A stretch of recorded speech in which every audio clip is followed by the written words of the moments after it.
Επιστρέψαμε στο Ελλάδα Έχεις Ταλέντο. Μαζί μας τώρα ένα 16χρονο αγόρι που έρχεται από το Βόλο. Είναι μαθητής του Μουσικού Γυμνασίου της πόλης και έχει αρκετές διακρίσεις σε πολύ σημαντικούς μουσικούς διαγωνισμούς που έχει πάρει μέρος. Στην οντισιόν οι κριτές εντυπωσιάστηκαν πραγματικά με την αυθεντική λαϊκή φωνή που διαθέτει. Το πιο εντυπωσιακό όμως είναι το όνομά του. Κυρίες και κύριοι, ο Δημήτρης Μητροπάνος!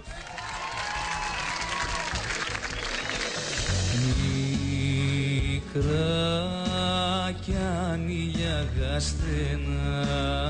Για μένα είναι πάρα πολύ σημαντικό που είμαι στο Ελλάδα Έχεις Ταλέντο και έχω φτάσει και στα ημιτελικά, διότι αυτό που κάνω αναγνωρίζεται. Και αν δεν σε λέγανε Δημήτρη Μητροπάνο, θα σε λέγαμε εμείς Δημήτρη Μητροπάνο. Αυτό που εύχομαι στον εαυτό μου είναι να μείνω ψύχρονος, να μην αγχωθώ. Θεωρώ ότι είναι μια αυθεντική, δυνατή λαϊκή φωνή. Να προσπαθήσω να απολαύσω αυτό που ζω, γιατί είναι κάτι το οποίο δεν το ζεις κάθε μέρα. Έχετε τα φωνήεντα αυτά του Καζατζίδη και του θειού σας και θέλω να μας τσακίσετε στην επόμενη φάση. Και εύχομαι να τα πω πάρα πολύ καλά στις προσδοκίες του κόσμου της Επιτροπής, αλλά και στις προσδοκίες τις δικές μου.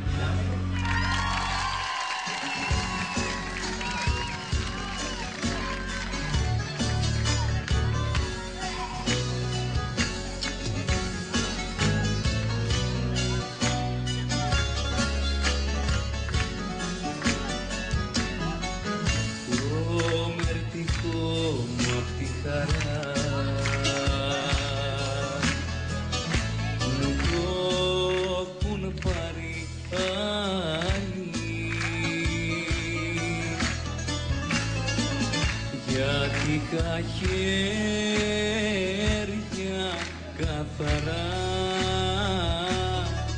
και μια καρδιά μεγάλη. Γιατί είχα χέρια καθαρά και μια καρδιά μεγάλη.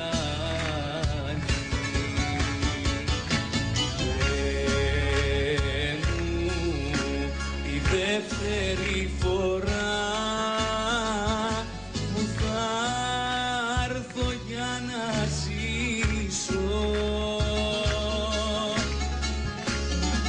όσο η καρδιά κι αλάχταρα δεν θα ξαναγαπήσω.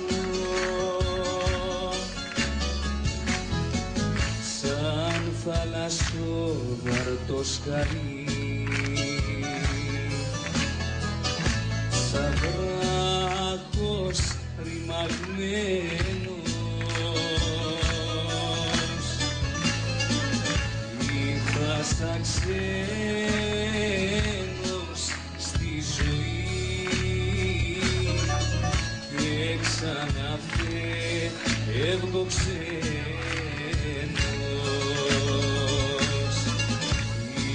σαν ξένος στη ζωή και ξαναφεύγω ξένος. Θεέ μου, η δεύτερη φορά που θα έρθω για να ζήσω,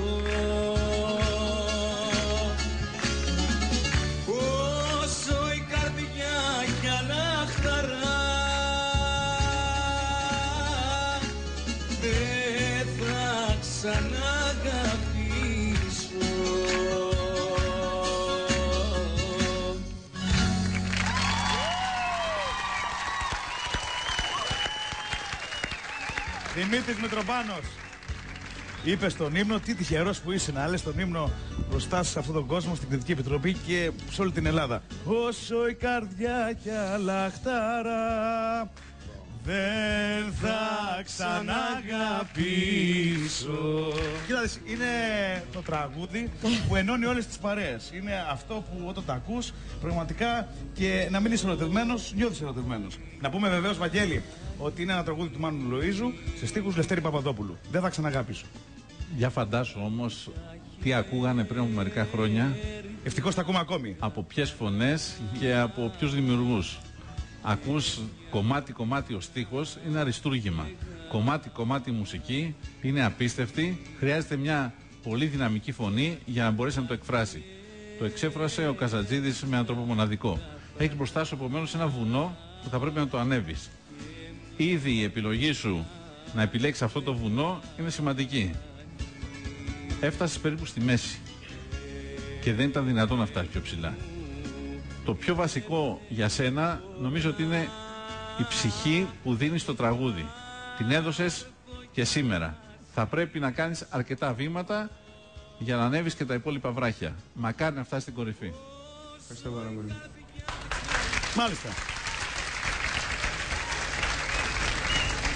Θα συνεχίσουμε με την Μαρθίλιδη. Εγώ πάλι θέλω να επικροτήσω τον Δημήτρη που διάλεξε να πει ένα πολύ δύσκολο τραγούδι. Αυτό δείχνει τόλμη, δείχνει αγάπη στο τραγούδι που την έχει. Εμένα μου το πέρασε. Θέλω να πω ότι είναι ένα δύσκολο τραγούδι, όπως και να το κάνουμε. Αλλά είναι και ένα παιδί 16 ετών. Ένα δύσκολο τραγούδι που όλοι νομίζουν ότι μπορούν να το πούν καλά. Και εγώ νόμιζα ότι μπορώ να το πω καλά. Ναι. Και όλοι νομίζουν. Αλλά είναι πραγματικά αυτό που είπε ο Βαγγέλης Περίς, είναι πολύ ψηλά. Η εμπειρία είναι πολύ σημαντικό πράγμα της ζωής. Η εμπειρία και η αυτοπεποίθηση που έχεις. Για να μπορέσει να το ερμηνεύσεις. Δηλαδή όταν το λες, νομίζω εκεί καταλαβαίνεις ότι τα πράγματα είναι δύσκολα. Δεν ξέρω αν. Τι έχεις να πεις. Εγώ διάλεξα το συγκεκριμένο τραγούδι γιατί είναι κάτι το οποίο με εκφράζει εμένα προσωπικά. Μου άρεσε πάρα πολύ. Είναι ένα από τα τραγούδια που όσες φορές και να τα ακούσω δεν το βαριέμαι ποτέ.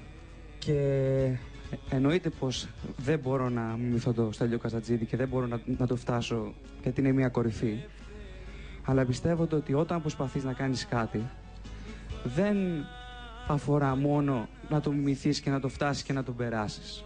Αλλά όταν λες ένα τραγούδι με το δικό σου τρόπο, προσπαθείς γι' αυτό, δουλεύεις και καταφέρνεις να το φτάσεις σε ένα επίπεδο το οποίο ο κόσμος να μπορεί να το ακούσει, για μένα είναι το σημαντικότερο πράγμα για μένα. Έτσι, μπράβο. Μάλιστα. Δημήτρης Μητροπάνος, θα ακούσει τώρα για τον Ηλία Ψινάκη. Κύριε Μητροπάνο, αισθάνομαι ότι πρέπει να πάρω πλήρως την ευθύνη, γιατί αισθάνομαι ότι υποδόρια και είμαι υπεύθυνος, γιατί σας παρέσυρα εγώ με την κριτική μου να πάρετε αυτό το θάρρος και να έχετε αυτές τις κριτικές.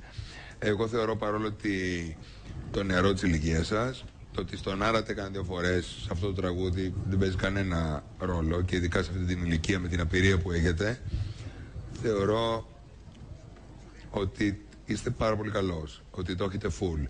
Και μια και λέγεστε και Μητροπάνος, και εγώ ξέρω τον Δημήτρη Μητροπάνο προσωπικά πάρα πολλά χρόνια, θεωρώ επίσης υποχρέωσή μου να σας πω ότι αν έχετε το ήθος του, τη μαγιά του και την αγνότητά του, είμαι σίγουρος ότι θα τα καταφέρετε, γιατί τη φωνή την έχετε. Ευχαριστώ πάρα πολύ. Μάλιστα. Πολύ σημαντικά και τα λόγια του Ηλία Ψινάκη προς τον Δημήτρη Μητροπάνο. Εάν σας άρεσε ο Δημήτρης Μητροπάνος, κυρίες και κύριοι, δεν έχετε παρά να το ψηφίσετε στον αριθμό που βλέπετε τώρα στην οθόνη σας, όταν ανοίξουν οι γραμμές, δηλαδή μετά το τέλος της εκπομπής και μέχρι τη Δευτέρα στη 1 το μεσημέρι, όταν τελειώνει ο πρωινός καφές. Δημήτρης Μητροπάνος, άλλη μια πολύ καλή εμφάνιση σήμερα. Σου εύχομαι καλή επιτυχία. Ευχαριστώ πάρα πολύ. Σας θυμίζουμε, κυρίες και κύριοι.